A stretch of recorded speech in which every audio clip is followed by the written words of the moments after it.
Psalm 119, Day 14. Your rules are righteous. We'll be reading verses 73 through 80. Your hands have made and fashioned me. Give me understanding that I may learn your commandments. Those who fear you shall see me and rejoice, because I hoped in your word. I know, O Lord, that your rules are righteous, and that in faithfulness you have afflicted me. Let your steadfast love comfort me according to your promise to your servant. Let your mercy come to me, that I may live, for your law is my delight. Let the insolent be put to shame, because they have wronged me with falsehood. As for me, I will meditate on your precepts. Let those who fear you turn to me, that they may know your testimonies. May my heart be blameless in your statutes, that I may not be put to shame. Our thoughts for today center around verse 75. I know, O Lord, that your rules are righteous, and that in faithfulness you have afflicted me. There are many reality courtroom shows on television in the United States today, but the original show was called The People's Court. They took real cases, and with the agreement of the people, they presented them before the cameras and a popular judge. Wikipedia defines them as American arbitration-based reality court shows. Those presiding over the years were typically retired after many years serving as judges in higher-level courts, so they are not newcomers, so to speak.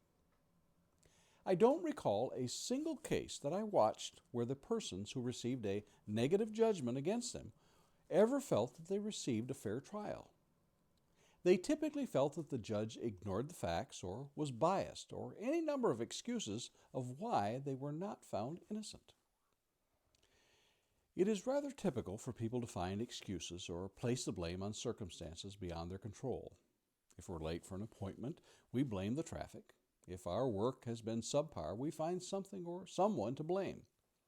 If a potential hasn't been reached in our life, we blame those who were supposed to prepare us for life. If we have character flaws, wait for it, we blame our parents.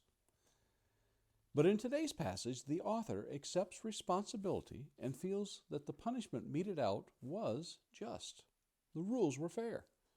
In short, he tells God and us, I got what I deserved from a fair system. If this was David, then we might choose from a number of instances in his life. Perhaps his affair with Bathsheba and the subsequent murder of Uriah might be a good example.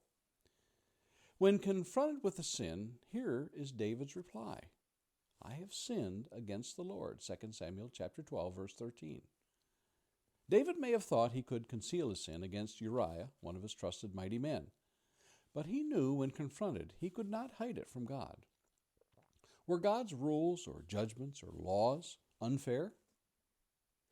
Is it unreasonable that we should not be allowed to murder anyone we feel like? Or is thou shalt not commit adultery just too strict? How about coveting, lying, or stealing?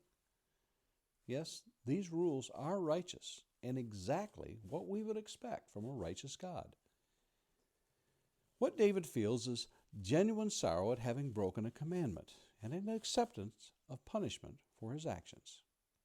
We might consider what Paul writes in his letter to the church at Corinth in 2 Corinthians chapter 7, verses 9 through 11. He says, As it is, I rejoice, not because you were grieved, but because you were grieved into repenting. For you felt a godly grief, so that you suffered no loss through us. For godly grief produces a repentance that leads to salvation without regret, whereas worldly grief produces death.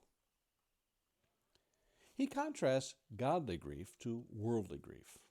One is genuine and leads to a change of behavior. The other is more likely the regret at having been caught, but does little to effect real change. Are you apt to make excuses for your behavior? And Lord willing, we'll meet again tomorrow.